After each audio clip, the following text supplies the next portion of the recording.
This is the Music Halls of Fame podcast. This week we honor the year in music for 2019 along with a member of the Rock and Roll Hall of Fame class of 2019. We also look at two of this year's nominees for the Rock and Roll Hall of Fame, plus our Spotlight Hall of Fame is the ARIA Hall of Fame in Melbourne, Victoria, Australia.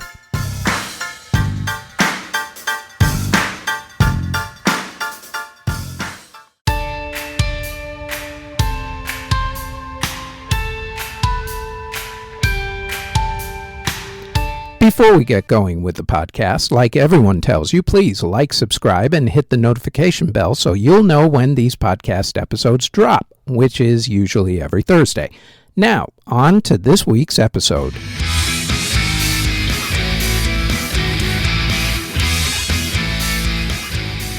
The year was 2019. In music, the R. Kelly documentary, Surviving R. Kelly, helped to finally bring sex abuse charges against the singer. The Michael Jackson documentary, Leaving Neverland, created a firestorm of backlash against the late singer, causing radio stations to drop his songs, only to then put them back on the air a few months after the documentary aired. Cancel culture has a very short lifespan and attention span sometimes. Meanwhile, singer and actor Jussie Smollett reported that he was attacked by two white men who hurled racial epithets against him while in Chicago, Illinois. Chicago police later figured out that Jussie's report was, to be nice about it, not true. A report in the New York Times magazine finally revealed that a 2008 fire on the Universal Studios backlot in Los Angeles, California, not only destroyed the original Back to the Future set, but also destroyed a warehouse that held a lot of master copies of very famous songs and albums that can never be replaced. Music industry records were broken all throughout 2019. For instance, Lil Nas X and Billy Ray Cyrus's Old Town Road broke the record for longest consecutive weeks at number one on the Billboard singles chart, finally ending up with 19 straight weeks at the top, beating the old record of 16 weeks. After first appearing on the charts in 1994 and after a change in Billboard magazine's chart rules allowing Christmas music to be included on the Top 100 singles chart, Mariah Carey's modern-day Christmas classic All I Want for Christmas Is You finally hit number one on the Billboard singles chart. It broke several records, including slowest climb to number one with 35 chart weeks, longest number of years between its debut and hitting number one at 25 years. It also became the last number one song of the 2010s and the first number one song of the 2020s, and in doing so, it made Mariah the first artist to have a number one song in 4 separate decades. Bands that formed in 2019 included Everglow, Dice, Sunday Service, Simple Creatures, and Boys World. Bands that broke up before their inevitable reunions or announced their hiatus included DNCE, Fifth Harmony, One Direction, Fun, The Muffs, Boyzone, Slayer, Spandau Ballet, Prophets of Rage, and Toto. Roxette, Linkin Park, The Cranberries, and the Divinyls all disbanded due to the deaths of their popular lead singers. Bands that reformed in 2019 included Alpha Beat, Bauhaus, Bikini Kill, The Black Crowes, Heart, The Jonas Brothers, Men at Work, My Chemical Romance, Rage Against the Machine, Stereolab, Supergrass, and the Pussycat Dolls. Major musical deaths in 2019 included Eddie Money, James Ingram, Keith Flint of The Prodigy, Doris Day, Chuck Barksdale of the Dells, Leon Redbone, Rick Ocasek of the Cars, producer Busby, Peter Tork of the Monkees, Bushwick Bill of the Ghetto Boys, drummer Hal Blaine, Dick Dale, Nipsey Hussle, Juice WRLD, Dr. John, South African musician Johnny Clegg, Marie Fredriksson of Roxette, drummer Ginger Baker, K-pop singer Gu Hara, bossa nova singer João Gilberto, Daryl Dragon, the captain in The Captain and Tennille, pianist Andre Previn, opera singer Jesse Norman, Phil McCormick of Molly Hatchet, and Art Neville. As far as the albums of 2019 went, Taylor Swift's Lover was the biggest selling album of the year. Other big albums came from the A Star Is Born soundtrack, BTS, Harry Styles, Madonna, the Backstreet Boys, the Jonas Brothers, Tool, Post Malone, Queen's Bohemian Rhapsody soundtrack, and the reissue of the Beatles classic Abbey Road. The biggest singles of the year were Lil Nas X and Billy Ray Cyrus's Old Town Road, Ariana Grande's Thank You Next, and also her song Seven Rings, Post Malone and Sway Lee's Sunflower, Shawn Mendes and Camila Cabello's Señorita, Lizzo's Truth Hurts, Jonas Brothers' Sucker, Halsey's Without Me, Travis Scott's Highest in the Room, Louis Capaldi's Someone You Loved, Selena Gomez's Lose You to Love Me, Post Malone's Circles, and The Weeknd's Heartless. Country music had a major controversy about what exactly a country music song was. Lil Nas X's Old Town Road was originally a #1 song on the country music charts until Billboard magazine decided that the country trap song wasn't really country enough, quote unquote. Then Blanco Brown's the song The Get Up did the exact same thing. And the conversation about what type of music was country and who was country, usually surrounding the question about whether more black country artists can be successful in country music, is a conversation that actually continues to this very day. The biggest country music albums in the meantime included Jason Aldean's 9, Cody Johnson's Ain't Nothing to It, Florida Georgia Line's Can't Say I Ain't Country, Thomas Rhett's Center Point Road, Tyler Childers' Country Squire, Luke Combs' The Prequel, Blake Shelton's Fully Loaded God's Country, George Strait's Honky Tonk Time Machine, Maren Morris's Girl, and the Highway Women's self-titled album. The biggest country music songs included Luke Combs' songs Beautiful Crazy, Beer Never Broke My Heart, and Even Though I'm Leaving. Also, Blake Shelton's God's Country, Blanco Brown's The Get Up, Marshmello and Kane Brown's One Thing Right, Morgan Wallen's Whiskey Glasses, Brett Young's Here Tonight, Chris Lane's I Don't Know About You, and Luke Bryan's Knocking Boots. Yes, he had a song called Knocking Boots. Country. What are you going to do? In hip-hop, the biggest albums of the year were put out by Lil Nas X, Travis Scott, Lizzo, Post Malone, J. Cole, Lil Tecca, Lil Uzi Vert, Blueface, Logic, and Kanye, who put out a gospel hip-hop album, Jesus is King. In singles, Lil Nas X's Old Town Road was one of the biggest songs of the year, with his follow-ups Panini and Futsal Shuffle 2020 going top 5. Post Malone also had a good year with 4 songs that hit the top 3 on the charts: Circles, Sunflower, Wow, and Goodbyes. Other big songs were Travis Scott's Highest in the Room, Lizzo's Truth Hurts and Good as Hell, Cardi B and Bruno Mars's Please Me, J. Cole's Middle Child, and Lil Tecca's Ransom. Dance music was so diverse in 2019 that not one song spent more than 1 week at the top of the Billboard Dance Club Play chart. This was also the last full year of the chart for a couple of years, as the COVID-19 pandemic and the subsequent lockdowns of all entertainment venues meant that there was no need for the chart for most of 2020 and also for 2021. After all, no clubs, no club play. Having said that, though, songs by the usual pop and hip-hop dance artists made it to the top, like Jennifer Lopez, Katy Perry, Ariana Grande, and Ava Max. Some of these artists were a little on the head-scratching side. For instance, Sting and Mark Ronson also made the top of the club play chart.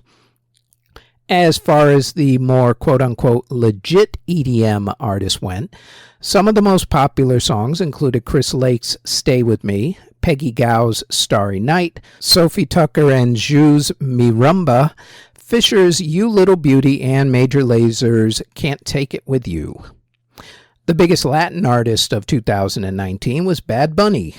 Other big Latin artists were Ozuna, Anuel AA, J Balvin, Luis Fonsi, Aventura, Sek, Farruko, Daddy Yankee, Pedro Capo, Romeo Santos, Jay Cortez, and Taney.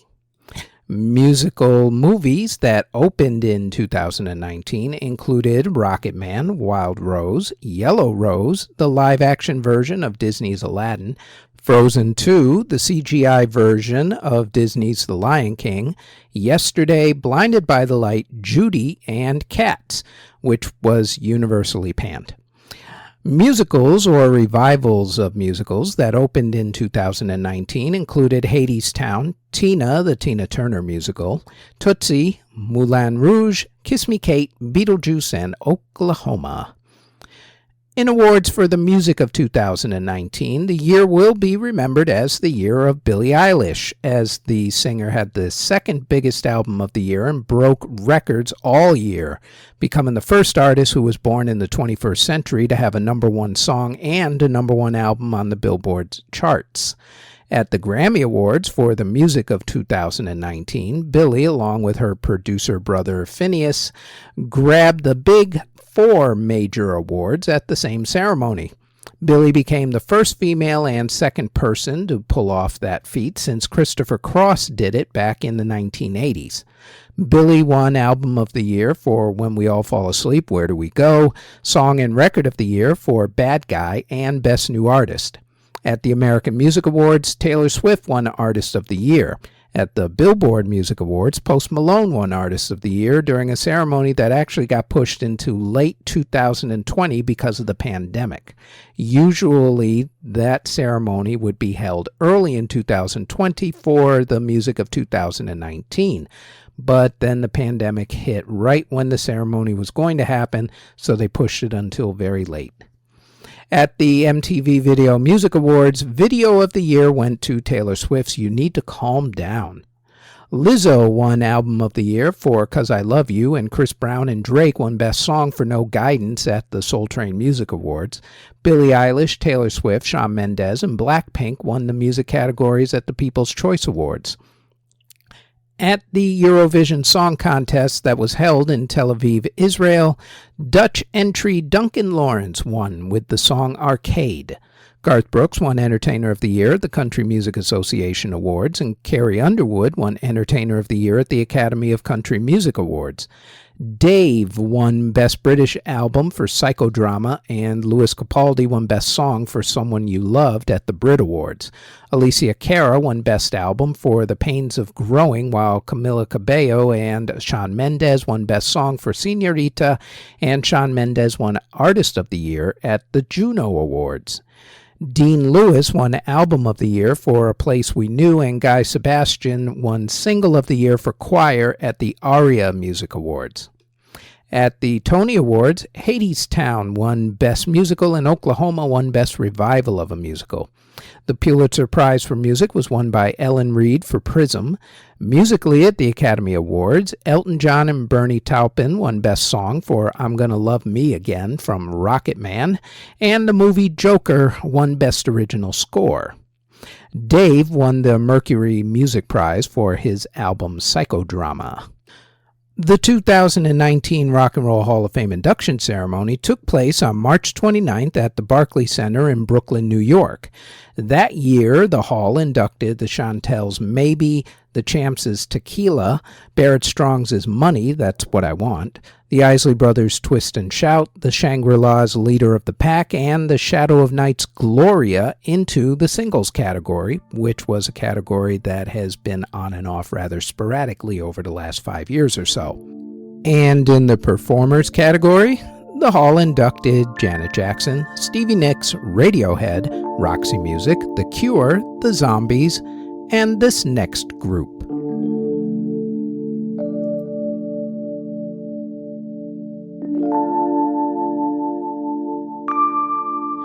The group Def Leppard started out in 1976 as the band Atomic Mass in the city of Sheffield, England, by schoolmates Rick Savage, Tom Kenning, and Pete Doubleday.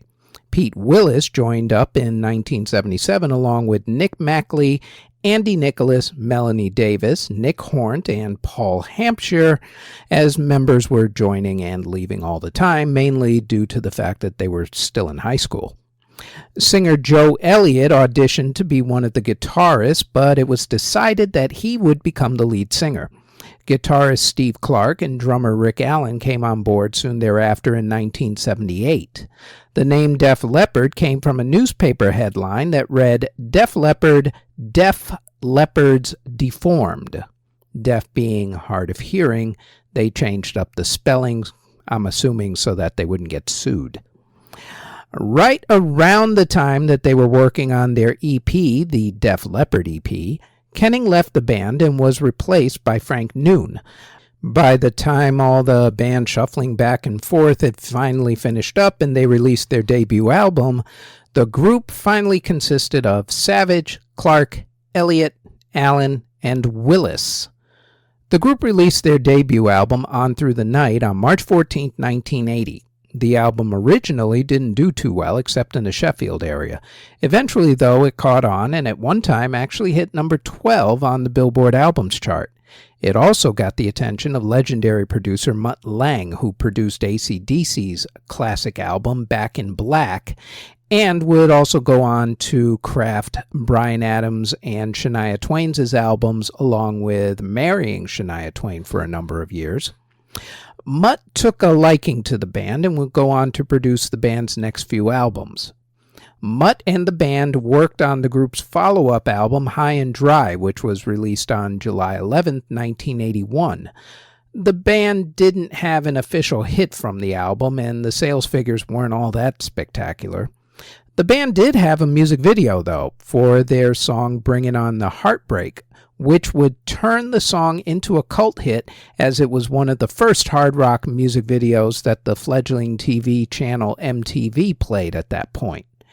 MTV would play a huge part in the group's success with their third album. The group got to work on that third album called Pyromania. For this album, there were a few changes. The first was that they changed guitarists. Pete Willis was let go from the group for excessive drinking, something that would eventually help to claim the life of their other guitarist, Steve Clark. Guitarist Phil Collen came on board from the band Girl to replace Willis. The band also changed their sound to a more glam rock style instead of heavy metal. Mutt was again at the helm for this particular album, and Pete Willis actually played most of the rhythm guitar and contributed songwriting on a few tracks before he was actually let go. This album was one of those rare cases when the album came out before the first single was even released. Pyromania was released on January 20th, 1983. The first single, Photograph, was released on February 3rd. What made the song and eventually the album so popular was that Photograph, their second single, Rock of Ages, and their third single, Foolin', all got heavy rotation airplay on MTV, which was in full swing by then as being a cultural force and a major record pusher. The album was the second biggest selling album of 1983, right behind that album by some guy who wore a sparkling silver glove and danced the moonwalk. To date, Pyromania has sold over 10 million certified albums. Def Leppard began work on their follow-up album, Hysteria. However, tragedy struck when Rick Allen was involved in a car accident of his own making, to be honest. On New Year's Eve 1984, Rick was driving his Corvette down a country road near Sheffield when he came up behind a slower car. And rather than slow up and get behind the other car, he tried to speed up to get around the other car. Unfortunately for him, he sped up so quickly that he lost control of his Corvette, hit a wall, and crashed the car into a nearby field, all the while completely severing his left arm. Doctors frantically tried to reattach the arm, but eventually he had to have it amputated once it got an infection. Now, normally, you would think that that was the end for being a drummer. After all, you kind of need your arms to play the drums. That's what the instrument does. Rick, however, was a bit of a different beast. See, rather than quit the band, Rick and a few other people worked out a drum kit where he could drum with 2 feet and 1 arm, and it would all be done electronically. What's also amazing is that the band, rather than get rid of him, stuck by him and didn't even consider getting rid of him at all. That is some band loyalty for you. The band did get another drummer to help Rick with drumming when they played a few tour warm-up gigs in Ireland. They soon realized, though, that Rick was going to be just fine on his own, so the idea of a side drummer was squashed. In fact, during one gig, Rick drummed with one of the bones from his severed arm because, I don't know, rock and roll. You figure it out. Different beast, remind you. Different beast. All of this pushed back the making of Hysteria, but the album finally got released on August 3rd, 1987. Hysteria was a monster hit, selling over 10 million records, producing hit songs like Pour Some Sugar on Me, Animal, Love Bites, Armageddon It, and Rocket, plus making Def Leppard one of the few artists to have more than one original album sell over 10 million copies. It also helped producer Mutt Lange to cement his place as one of the most successful producers of all time, after also having 10 million sellers with AC/DC, Back in Black, and Shania Twain, pretty much every Shania Twain album that came out in the 90s. After finishing up their successful Hysteria tour, they started work on their album Adrenalize. Tragedy, however, would strike the band again, as guitarist Steve Clark's alcohol addiction spiraled way out of control. He did try to get help. In fact, he was in and out of rehab quite a bit. But on January 8, 1991, Steve's demons finally caught up with him. He passed away from taking prescription drugs and alcohol, which is never a good idea, even on a good day. The band pressed on without him and released Adrenalized on March 31st, 1992. The album was a hit, although it wasn't as big a hit as Pyromania or Hysteria. It spawned the songs Let's Get Rocked, Have You Ever Needed Someone So Bad, and Heaven Is. Before they went out on tour again, though, they auditioned guitarists to take Steve Clark's place, and they found their now guitarist Vivian Campbell, who used to play with Whitesnake and Dio. After that, the guys put out a bunch of different albums like Retroactive and Slang, but by this point, music had kind of changed up on them. Grunge took over right around the time that Adrenalize was coming out, which would explain why Adrenalize didn't sell as many copies as the other albums in the 80s did. But when grunge took over, it kind of kicked Def Leppard's style of rock to the curb. Plus, they almost had yet another tragedy when Vivian Campbell was diagnosed with cancer, but he recovered from that, thankfully. Through it all, though, Def Leppard never lost their legion of fans, and to this day they continue to be huge concert draws. They even did a couple of Las Vegas residencies. They still sell out arenas to this very day, even if their albums don't sell 10 million copies like they used to. Throughout their career, Def Leppard released 12 albums, their last being 2022's Diamond Star Halos. They've been nominated for 7 American Music Awards, winning 2 in 1989. They were nominated for 6 MTV Video Music Awards, although they shockingly never won one. To date, they have not been nominated for a Grammy Award, although they really should have in the 1980s, one would figure. Okay, so the critics don't love them. Doesn't matter. They've sold over 100 million records, and they've been called the 31st greatest hard rock artist, according to VH1.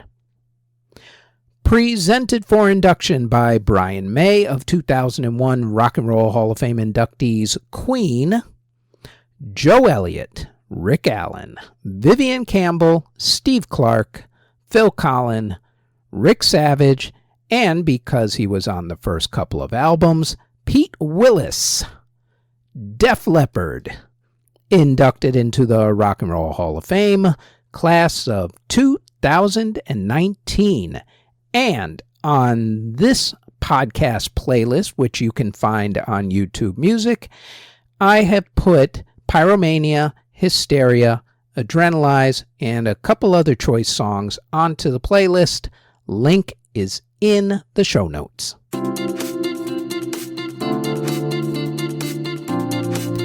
Before we go any further, we'd like to tell you that there is now a Music History In-Depth podcast where we go more in depth on a few of the events that happened in music history for that particular week.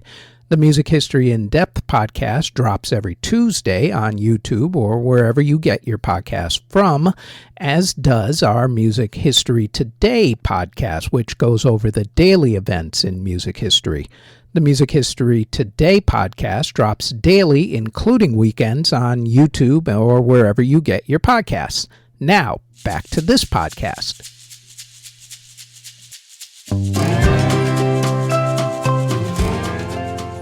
The Rock and Roll Hall of Fame released its nominees for the Performers category for this year's induction into the next class for the Hall. This list, however, does not include whoever they decide will be inducted into the other categories like Musical Excellence or Early Influencer, because they haven't announced those yet. So, the list for the Performers is as follows: Mary J. Blige, Mariah Carey, Cher, Dave Matthews Band, Eric B. and Rakim, Foreigner, Peter Frampton, Jane's Addiction, Kool and the Gang, Lenny Kravitz, Oasis, Sinead O'Connor, Ozzy Osbourne, Sade, and A Tribe Called Quest. Not a bad list at all. The good news is that you get to vote for who will get inducted, as the fan vote is a very small part of the total vote, but it is a part of the total vote. Therefore, go to rockhall.com to vote. You can do it once a day, every day, and for the next couple of months, we're going to make the case for you to vote for an artist to be inducted. We'll look at least 2 artists per episode until we get through the list. And we're going to start off by looking at the first 2 that I mentioned, Mary J. Blige and Mariah Carey. Let's start with Mary J. Blige. Mary has put out 13 albums. All of them went top 10 in America, with 4 of them hitting number 1 and 3 of them hitting number 2. 8 of those albums hit platinum, with 6 of them going multi-platinum and 3 of them going gold. Mary's also released 71 singles. Of those, 17 went top 40 on the pop charts, 4 went top 10, with Family Affair going to number 1. On the R&B chart, it's a completely different story and complete and utter domination.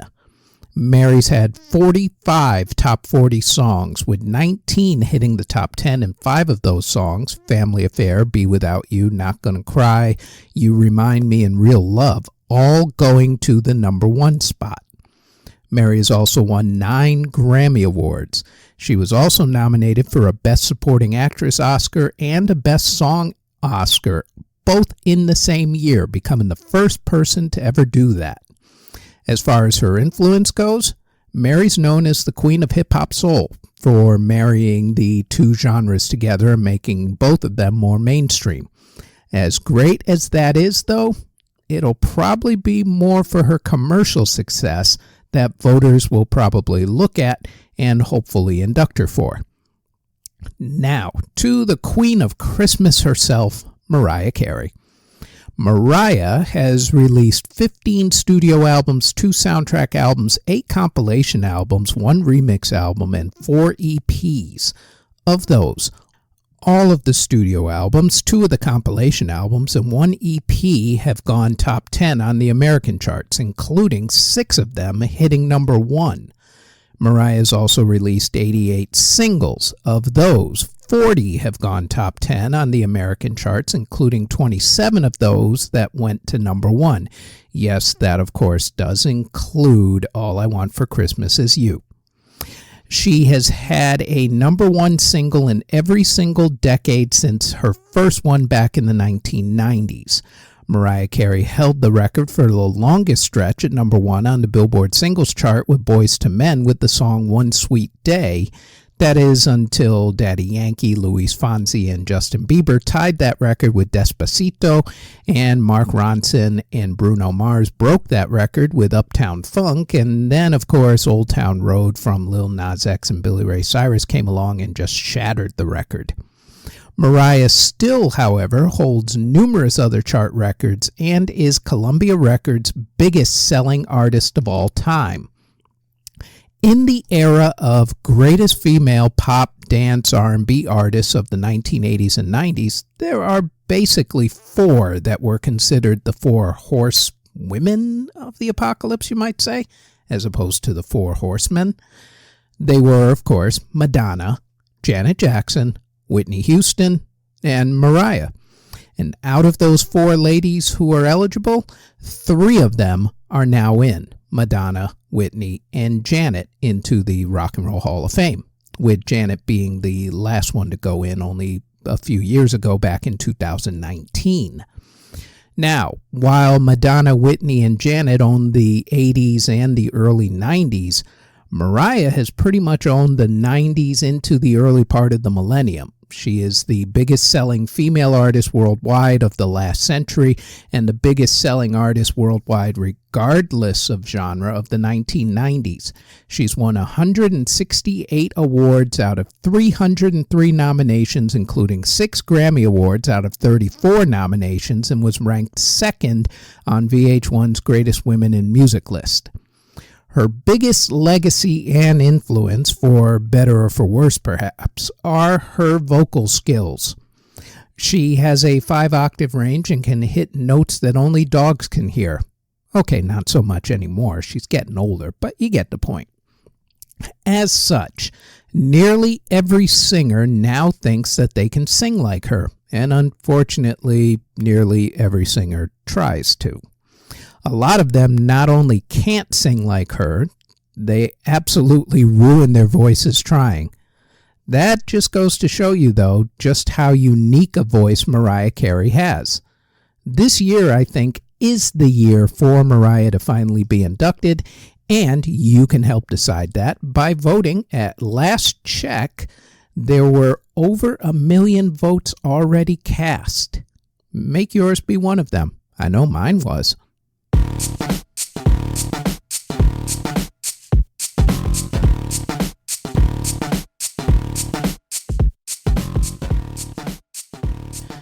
The Arts Centre of Melbourne is a performing arts complex in the Melbourne Arts Precinct in Southbank, which is a suburb of Melbourne in Victoria, Australia.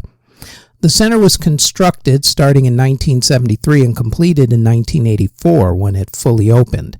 The center has a bunch of theaters and galleries and is noted for having not only the usual highbrow concerts and ballets from classical and jazz artists, but also having roller skating, a circus, and a movie theater. In the complex lies an exhibit for the ARIA Hall of Fame. ARIA, or Australian Recording Industry Association, is the Australian lobbying group for their music industry. They put on the ARIA Music Awards, which is their version of the Grammys. They also induct people into their Music Hall of Fame, simply called the ARIA Hall of Fame because sometimes a simple name is a good name. The inductions started in 1988 and have been going on ever since, except for 2000 when no one was inducted, and since 2020 when Archie Roach was the last one inducted into the hall. I will assume that that actually has something to do with COVID lockdown restrictions in Australia for the past few years, but hopefully they'll get back to putting people into the hall very soon. The number of annual inductees varies. For the last few years, only one act per year has been inducted. Go to artcentermelbourne.com.au for information as to when the organization does its yearly exhibit and what the times of operation are. We will, of course, put that link in the show notes. As always, though, check to see what the health regulations are because Australia really took those COVID lockdowns extremely seriously. Now, normally I would tell you about someone who's already been inducted into a Spotlight Hall of Fame. This week, however, we are going to talk about somebody who has been humongously overlooked and has not been put into the ARIA Hall of Fame, but should be. Rick Springfield was born Richard Springthorpe in Australia. His father was in the Australian Army. He started out in his teenage years playing in a bunch of different bands with names like Zoot, MPD Limited, and stuff like that. He signed a solo record deal with Spamic Records in 1971. His debut album, Beginnings, was released in 1972. A single off of that album, Speak to the Sky, hit number 14 on the Billboard Singles Chart, and the album went top 40. Some radio stations boycotted his songs, though, once word got around, true or false, that his American record label, Capitol Records, was paying people to buy the album. In the 1970s, he also put out 3 other albums, gaining an image as a teen idol along the way. He also started acting at this point. He was in episodes of The $6 Million Man, The Hardy Boys' Nancy Drew Mysteries, Wonder Woman, The Rockford Files, and, fun fact, he was in the pilot episode of the original Battlestar Galactica TV show, where he played a pilot who doesn't make it past the pilot episode, unfortunately. Rest in peace, Lieutenant Zach. We barely knew you. As the 1980s dawned, Rick was offered the role of Dr. Noah Drake on the TV soap opera General Hospital. At the time, soap operas were huge. General Hospital's Luke and Laura wedding episode was and still is one of the most watched TV episodes of all time. Rick said yes to the offer because he didn't think that the album that he was working on at the time, Working Class Dog, was going to do too well, much like his last couple of albums that kinda did okay, but not spectacular. In the very beginning, it kinda looked like it was going to happen yet again. Then, one of the songs on that album got red hot. Jesse's Girl was written by Rick about his lust for his friend Gary's girl, who, for the record, is not actually named Jessie. The song was released in February of 1981, but it didn't hit the Billboard chart until the last week of March. As the year went on, the song became more popular, which also drove ratings up for General Hospital. As more people realized that Dr. Noah Drake on General Hospital was also the guy on the radio, more people bought both the song and the album. It took 19 weeks to do it, but finally in August of 1981, just in time for MTV's debut, the song hit number 1. His video getting played on MTV only kept the song around even more. It became Rick's biggest single of his career. Rick became so popular that he would work on the soap opera during the weekdays, then go on tour gigs with his band on the weekends.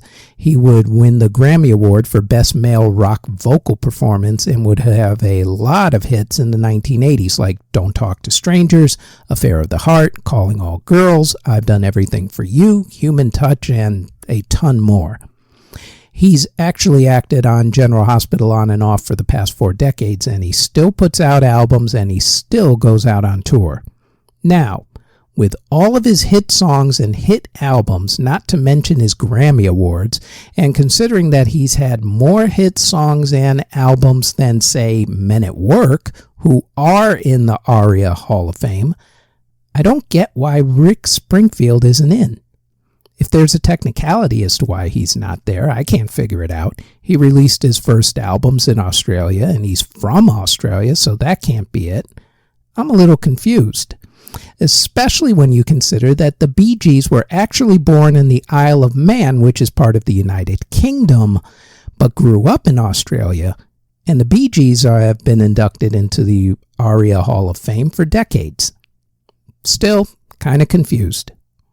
Rick Springfield, absolutely 100%, deserves to be inducted into the ARIA Hall of Fame, which is in Melbourne, Australia. And as a reminder as to how good Rick Springfield was and still is to this very day, we have put his greatest hits onto this week's podcast playlist, the link to which is in the show notes. The Music Halls of Fame podcast is part of the Music History Today network, which can be found under Music History Today on Spotify, Apple Music, Amazon Music, iHeartRadio, or wherever you get your podcasts from, and also on our YouTube page under Music History Today. Thank you very much for listening.